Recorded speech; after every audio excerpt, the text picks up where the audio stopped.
kali ini balik lagi bareng gue, Maya Purwaningsi di Post Talk episode 5. Gue gak sendiri sekarang, ditemenin sama Wildan. Halo Posti. Hai. Nah ini teman baru gue, kenalan dulu deh nanti ya. Oke, kali ini kita mau bahas apa sih Bang? Bahas apa ya kira-kira Mbak?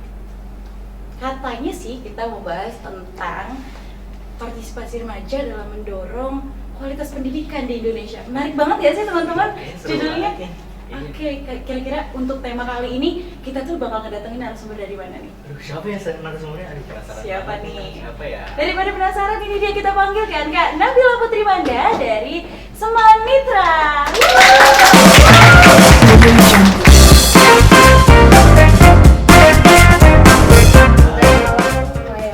Halo Kak Nabila. Aduh, Cantik banget. Aduh, jadi gimana nih kabarnya Mbak? alhamdulillah baik, luar biasa. Gimana Maya, Wildan? Aduh, baik Aduh, sekali. alhamdulillah baik sekali. Dompet baik. Aman. Oke deh. Sekarang lagi sibuk ngapain aja nih Kak selain aktif dalam pembelajaran? Oke, aku sebelum mulai cerita-cerita, aku mau kenalan dulu sama siapa tadi sebutnya? Posti, panggilannya Posti. Halo Posti, kenalin aku Nabila Putri Manda. Mungkin teman-teman lebih akrab panggil Nabila. Aku sekarang kelas 11 di SMA Negeri 1 Tangerang. Selain jadi pelajar, tentunya aku juga ikut berbagai organisasi yang bergerak di bidang self development dan gender equality gitu. Aku tergabung dalam OSIS, Forum OSIS Sekota Tangerang, dan juga lagi jadi Head of Public Relation di Beriperan. Keren banget. Banyak banget ya nih kegiatannya Kak Nabila. Berarti selain ngurusin PR dan tugas-tugas yang lainnya ngurusin organisasi-organisasi tadi Iya, juga ya Kak? benar. Oke, keren banget teman-teman semua. Nah, Kak Nabila ini kan sekarang kelas 11. Kalau boleh tahu jurusan apa nih? Aku jurusan IPA. Jurusan IPA. Di jurusan IPA selain belajar tentang organ tubuh, belajar apa aja nih? Banyak banget, kita ada matematika peminatan juga gitu. Selain walaupun kita jurusan IPA, kita juga sebenarnya belajar yang lintas jurusan juga. Kita belajar bahasa Jepang gitu, jadi menarik banget kan? Menarik banget. Walaupun jurusannya IPA tapi belajar bahasa Jepang juga. Oke. Bisa? Bisa dong. Coba dong. Walaupun arigato gozaimasu aja. Aduh. Waduh, kayak udah paling keren banget ya Mbak. Ngomongnya udah. Oke deh. Nah, karena tadi kita udah sempat sounding di awal nih kalau kita bakal ngebahas tentang apa aja sih partisipasi remaja dalam mendorong kualitas pendidikan khususnya di negeri tercinta ini. Nah, apakah peran serta masyarakat diperlukan nih Kak untuk menunjang kualitas pendidikan di Indonesia? Perlu banget ya, karena kalau misalnya nggak ada individu yang membangun gitu ya, yang membantu gimana biar ceritanya pendidikan di Indonesia ini makin baik, maka ya nggak ada perubahan apa-apa yang terjadi gitu ya Maya ya. Jadi walaupun kita udah sama-sama coba dari remajanya, tapi dari masyarakatnya itu juga harus coba untuk sama-sama membangun environment yang lebih sehat lagi, biar pendidikannya lebih maju lagi. Wah, berarti bukan hanya tentang memajukan kualitas pendidikannya, bukan hanya tentang sekolah yang berjuang ya, tapi juga peran masyarakat ternyata dibutuhkan ya Bang Wil. Benar, karena kalau kita sekolah itu kan bukan cuma sekolah formal di SD, SMP, SMA, dan jenjang seterusnya, tapi di lingkungan rumah itu juga kita bisa belajar hal-hal kecil gitu Maya, jadi nggak cuma di pendidikan formal. Wah, keren banget ternyata. Tapi kalau aku boleh tahu nih, apakah lingkungan yang sekarang Kak Nabila tempati atau tinggali sudah mendukung untuk Kak Nabila berperan sebagai remaja dalam mendukung kualitas pendidikan di Indonesia?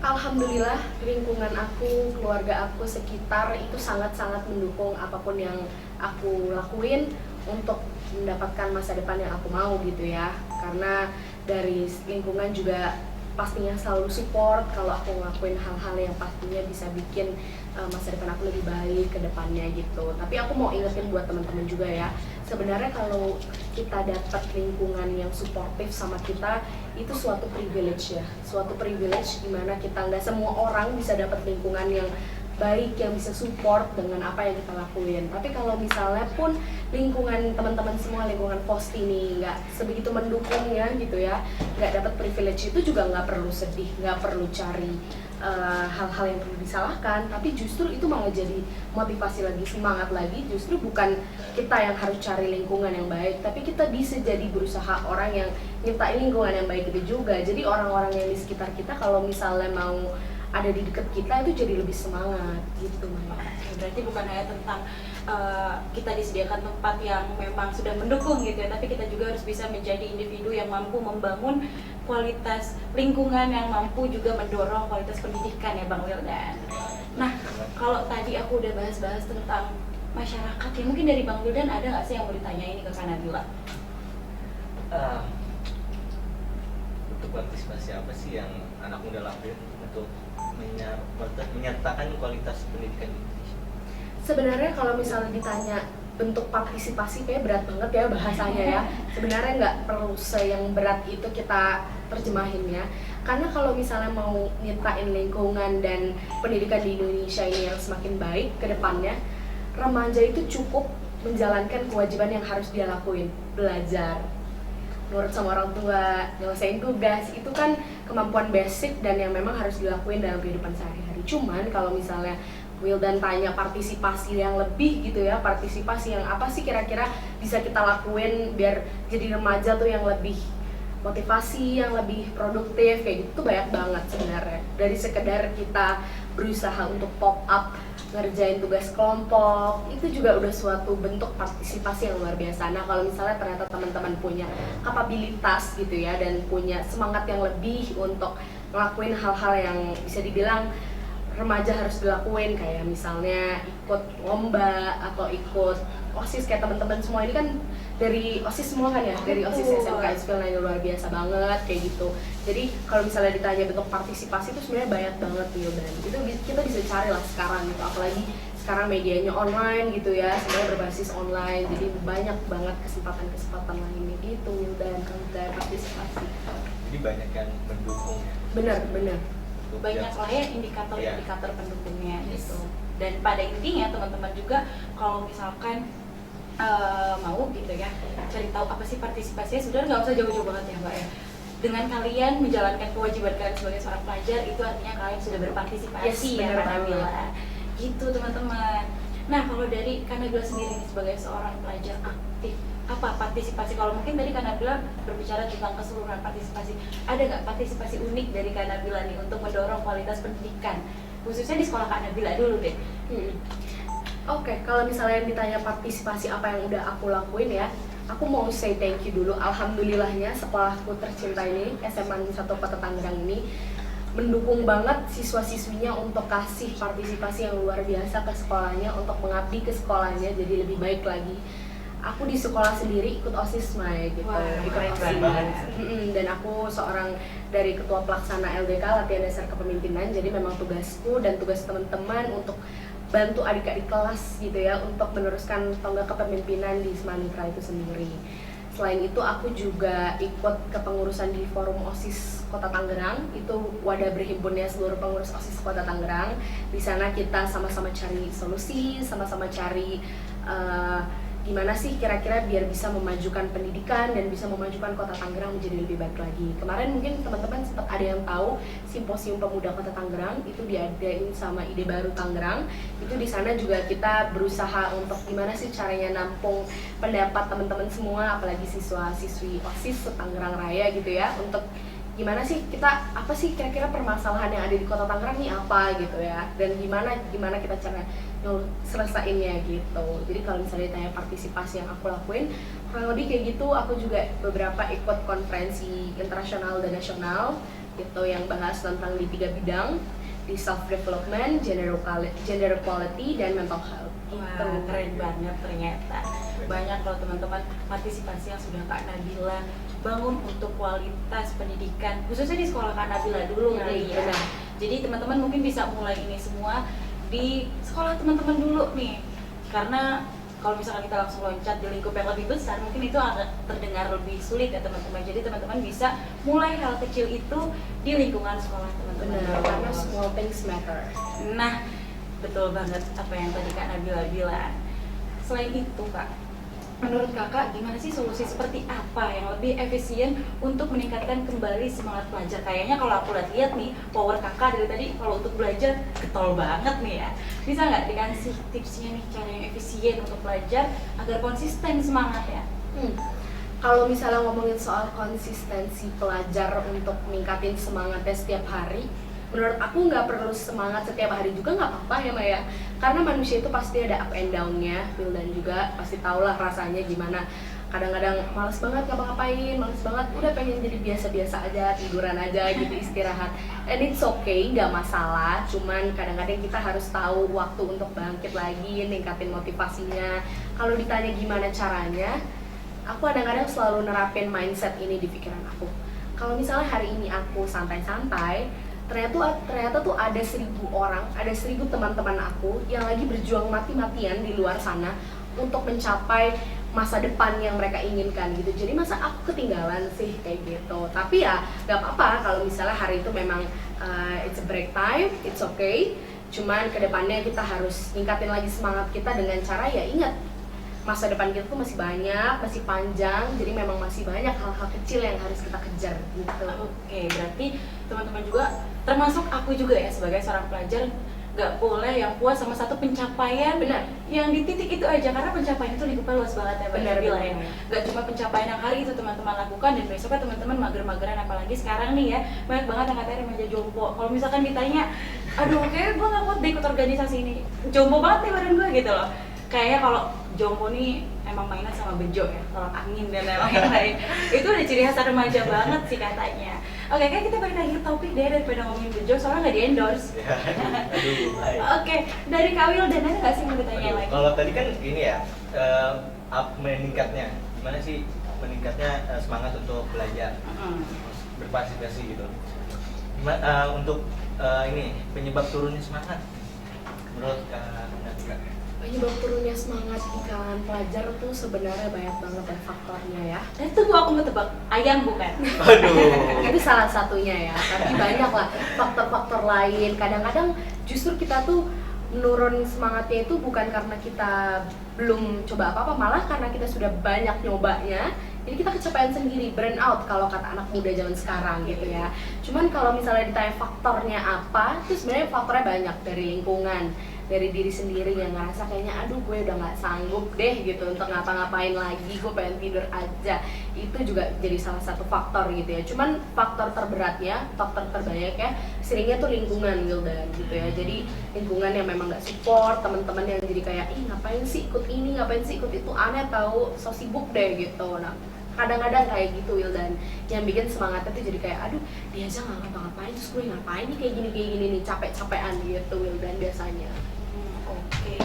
Tapi untuk Kak Nabila, karena Kak Nabila ini kan termasuk yang aktif ya. Ada nggak orang-orang yang punya perspektif seperti itu tuh secara gamblang mengatakan apa sih so sibuk banget deh kayak gitu? Karena kan tadi kita ngebahas tentang apa aja sih faktor yang bikin down para remaja saat ini yang mencoba untuk aktif gitu. Kalau dari Kak Nabila ada nggak pengalaman seperti itu? Ada, pastinya ada.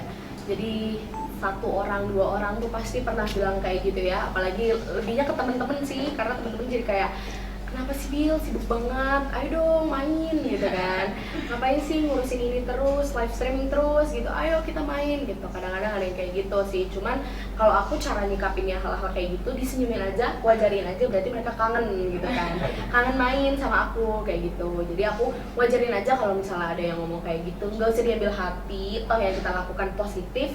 Selagi itu positif terus dijalanin, jangan ragu gitu. Kalau aku kuncinya sih yang pegangnya Maya. Oke, harus tetap senyum ya, karena senyum ibadah Bang katanya Bang. Senyum, kita harus senyum. Iya betul banget, kita harus senyum. Karena pada hari ini pun kita harus senyum, bahkan nyengir ya Bang ya. Nyengir. Pahalanya makin banyak ya Bang. Karena senyum itu adalah ibadah. Betul, ibadah. Jadi nggak usah sholat gitu maksudnya. Kita harus sholat juga. Oh lah. gitu, oke. Oke deh, kalau tadi kita udah ngebahas tentang apa sih indikator penurun semangat para pelajar. Nah, aku mau tanya nih, peran apa saja sih yang mempengaruhi baik buruknya kualitas pendidikan seorang pelajar di era saat ini? Karena yang kita tahu nih ya sekarang, dunianya pelajar itu bukan hanya tentang belajar, tapi juga mereka harus menghadapi zaman-zaman yang banyak sekali digitalisasinya, kemajuan-kemajuan digital. Nah, menurut Kak Nabila itu gimana? Kalau ditanya kayak gitu, aku mau say thank you dulu ya sama semua pelajar yang mungkin pasti yang nonton ini ya, siswa-siswa SMK Isfil. Kalau ternyata ngelewatin 2 tahun belakangan ini, karena ada pandemi itu nggak mudah banget ya Maya. Betul banget. Benar-benar nggak mudah. Jadi kita yang biasanya langsung di sekolah ketemu teman, ketemu guru, ini tiba-tiba berubah langsung disuruh di depan laptop duduk online full gitu. Jadi aku mau say thank you karena teman-teman udah keren banget, udah bisa ngelewatin hal-hal itu. Apalagi sekarang transisinya lagi pindah dari online ke offline lagi lebih susah lagi gitu kan. Jadi kalau misalnya ditanya gimana perannya teman-teman bisa lakuin, kalau menurut aku satu sih utamanya, teman-teman tuh harus bercoba berdamai sama keadaan diri sendiri gitu ya, untuk menerima keadaan. Kalau misalnya ternyata sekarang kita balik lagi nih ke era-era yang dulu, era-era yang harus offline, itu kan penyesuaian lagi kan Mai.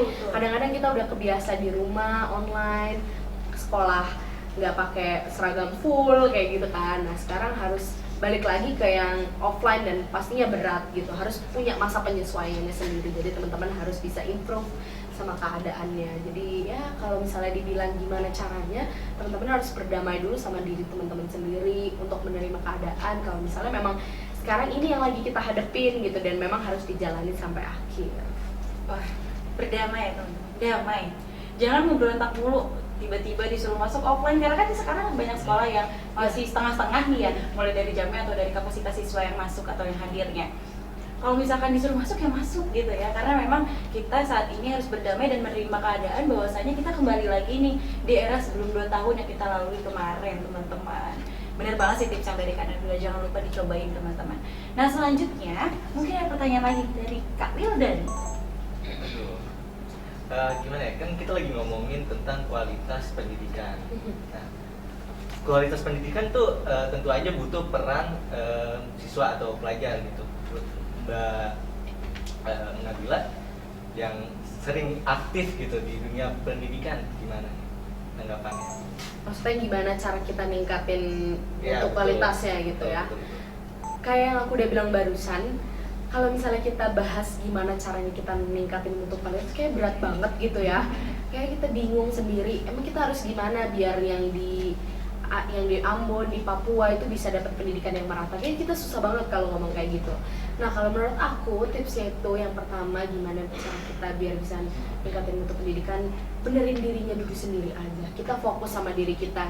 Emang kita udah jadi pelajar yang baik, emang kita udah jadi pelajar yang bertanggung jawab, atau kita udah jadi pelajar yang konsisten sama apa yang kita pilih untuk ada di sekolah tersebut kayak gitu. Jadi memang kita harus selesaiin dulu sama diri kita harus prepare diri kita, kira-kira diri kita tuh udah jadi yang lebih baik dari yang sebelumnya apa belum. Nah dari situ kita baru bisa ikut kegiatan-kegiatan yang dapat meninjau dan dapat memperbaiki istilahnya mutu pendidikan di Indonesia. Kayak misalnya sekarang tuh banyak banget Wildan acara konferensi-konferensi dunia dan nasional kayak gitu. Kemarin aku sempat ikut juga di acara konferensi nasional. Dia memang bahas tentang mutu pendidikan di Indonesia kayak gimana biar merata. Nah itu teman-teman mungkin bisa jadi salah satu referensi kalau misalnya teman-teman mau gimana sih, gue di rumah doang tapi gue mau bisa bangun Indonesia lebih baik lagi dengan mutu pendidikannya. Nah teman-teman bisa coba cari-cari kira-kira kegiatan apa yang bisa teman-teman ikutin, kayak misalnya konferensi seperti itu, kayak gitu Wildan. Wah, keren banget ya. Apalagi sekarang tuh didukung sama banyaknya platform-platform yang Bener mereka banget. membangun wadah untuk remaja tuh berkembang lebih luas, sehingga jangkauan mereka untuk menjadi siswa-siswi yang aktif dan bermutu itu bukan cuma untuk diri mereka ya Kak Nabila ya, tapi juga untuk keseluruhan lingkungan yang ada di mereka. Karena kan sekarang banyak banget ya platform yang tadi sudah Kak Nabila notice di awal, kalau misalkan ada forum OSIS se-Kota Tangerang, ada forum OSIS juga se-Kabupaten Tangerang, terus ada banyak deh platform-platform yang mereka menyediakan wadah nih untuk remaja-remaja yang saat ini masih seorang pelajar. Nah untuk teman-teman juga kalau misalkan mau coba untuk terjun ke dunia kayak gitu, boleh banget teman-teman, karena itu akan keuntungannya bukan hanya untuk diri sendiri ya Kak Nabila, karena teman-teman juga bisa memberikan manfaat untuk lingkungan sekitar gitu teman-teman. Iya, bayangin coba teman-teman doing small things tapi impactnya besar banget. Kapan lagi gitu kan ya kita mencoba untuk memberanikan diri kita sendiri untuk ikut kegiatan-kegiatan seperti itu, tapi ternyata impactnya tuh bukan cuma buat diri teman sendiri gitu ya dengan cara meningkatin keberanian, enggak, tapi karena dari kegiatan yang kita lakuin tuh ada hasilnya, ada impactnya, dan itu pasti berguna buat sekitar. Betul. Kalau misalkan teman-teman tahu peribahasanya, batu kecil yang dilempar ke tengah danau itu pasti ada gelombangnya.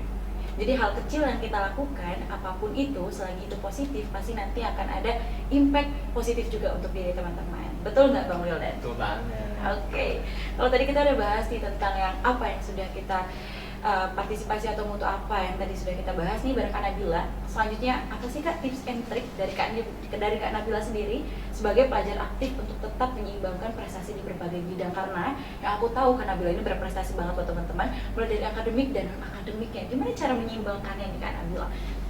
Kalau misalnya ditanya gimana cara nyeimbanginnya, aku bisa bilang kuncinya itu pertama teman-teman harus suka dulu dan harus tahu passion teman-teman di mana. Karena kalau misalnya ada yang memang fokusnya di akademik doang, ya nggak apa-apa. Kalau misalnya ada yang fokusnya di non akademik doang, ya nggak apa-apa juga gitu. Apalagi yang bisa dua-duanya tuh makin luar biasa hebat lagi gitu. Kalau cara nyeimbanginnya, teman-teman harus tahu dulu priority-nya teman-teman. Kira-kira teman-teman nih batas sanggup dirinya tuh sampai mana gitu ya. Batas istirahat dirinya tuh sampai mana. Nyeimbanginnya juga jangan dibentrokin. Kalau misalnya ada yang bentrok juga dijalanin aja gitu. Jadi jangan kebanyakan mengeluh gitu, jangan kebanyakan dikeluhin apa yang lagi dirasain gitu, tapi dijalanin aja. Kalau misalnya kita udah yakin sama apa yang kita jalanin, insya Allah sisanya itu mengikuti. Karena kitanya udah yakin sendiri nih sama apa yang kita lakuin. Kayak misalnya teman-teman sekarang ngejalanin Vostok ini kan pasti berat banget ya Mama ya, Wildan ya. Pasti banyak banget perintilan-perintilannya kayak gitu. Nah kalau teman-teman enjoy ngerjainnya, ada tim yang ngedukung, ada support yang ngedukung, itu pasti lebih gampang lagi. Nah itu dia tadi teman-teman. Berarti kita harus suka dulu, kita terjun dan dalami dunia yang teman-teman anggap kayak berat ya. Tapi kayak kalau misalnya kita coba untuk suka dulu, ngejalannya lebih enjoy lagi ya Kak Nabila ya. Bener. Oke, selanjutnya ada pertanyaan dari Kak Wildan. Lagi nggak nih yang mau ditanyain? Kayaknya nggak ada deh. Kayaknya nggak ada deh. Sudah cukup terjawab ya. Sudah cukup terjawab, insight banget sih yang dari tadi Kak Nabila bilang ya. Oke, terakhir, sebelum kita masuk ke sesi Q&A, aku mau tanya satu hal lagi nih dari Kak Nabila. Menurut kakak, anak muda yang seperti apa sih yang mampu menyeimbangkan prestasi di berbagai bidang ya? Kalau misalnya ditanya anak muda yang kayak gimana, anak muda yang konsisten dan anak muda yang bertanggung jawab atas pilihan apa yang dia ambil dalam hidupnya gitu Maya. Jadi kalau misalnya kita ngomongin konsistensi sama bagaimana cara menyeimbangkan satu hal dengan satu hal yang lainnya, itu kita harus ngomongin dulu tanggung jawabnya kita.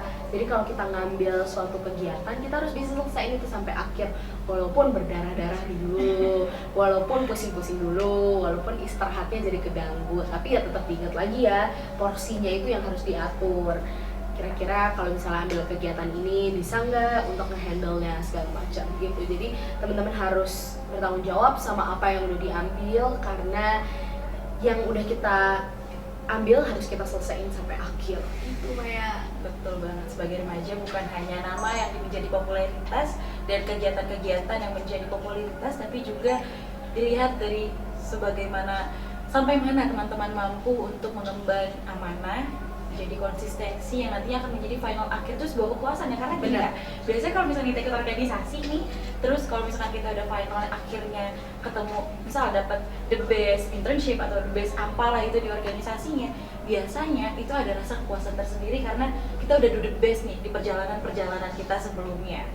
Itu keren banget sih ya kalau misalkan remaja-remaja kayak gitu masih ada yang peduli dengan konsistensi itu ya Kak. yes, Nabila. benar. Jadi itu istilahnya hadiah lah ya untuk kita di akhir atas semua perjuangan, atas semua kerja keras yang udah kita kasih. Tapi ya jangan puas diri, jangan cepet ngerasa puas dan oke, berarti udah selesai gitu apa yang harus dilakuin. Enggak, karena masih banyak step-step kedepannya yang pastinya harus kita lakuin dengan semangat, dengan konsistensi yang baik pastinya.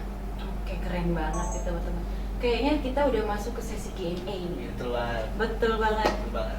Oke, aku izin buka handphone. Aku juga ya. Kayak kita ada berapa Q&A sih yang udah kita sharing? Kayak kurang lebih ada 5.000, bohong. Jangan hanya 5.000. Oke, aku buka dulu nih pertanyaannya. Deg-degan gak Kak untuk sesi Q&A? Aduh, aku excited banget malah dengan pertanyaan dari teman-teman, dari Posti ya namanya. Yes, Posti. Posti pasti udah pengen banget nih pertanyaan-pertanyaannya dijawab sama Kak Nabila selaku narsum yang hari ini membuat kita makin memiliki perspektif baru terhadap gimana cara remaja itu bisa apa sih untuk kualitas pendidikan di Indonesia gitu. Oke, untuk pertanyaan pertama mungkin dari Bang Wildan dulu nih yang baca. Oke, ini ada dari @kezoe. Sebagai pelajar aktif, apa harapan Kak Nabila untuk pendidikan di Indonesia ke depannya? Oke, terima kasih Kezoy pertanyaannya. Harapan aku buat untuk pendidikan di Indonesia ke depannya, pastinya aku berharap ya seluruh remaja di Indonesia ini semakin sadar kalau misalnya sekecil apapun partisipasi teman-teman yang teman-teman kasih untuk Indonesia itu pastinya berguna dan bermanfaat banget untuk pengembangan Indonesia ke depannya. Jadi kita berharap, aku terutama berharap banget teman-teman semakin sadar, semakin aware kalau misalnya apa yang kita lakuin sekarang itu pasti ada hasilnya di akhir. Apa yang kita tanam itu ya apa yang kita tuai nantinya di akhir gitu. Sama aku juga berharap pastinya dukungan ya dari pihak-pihak pemerintah, dari pihak sekolah yang bisa insya Allah memfasilitasi apa-apa yang teman-teman butuhkan. Jadi untuk pendidikan kualitas di Indonesia ini semakin baik ke depannya. Semoga ini bisa menjawab pertanyaan kamu ya Sekezoy. Oke, kalau misalkan udah terjawab pertanyaan, jangan lupa like, comment, dan subscribe video ini ya. Betul Awas aja banget. kalau nggak like, comment, dan Harus subscribe. di-subscribe, guys.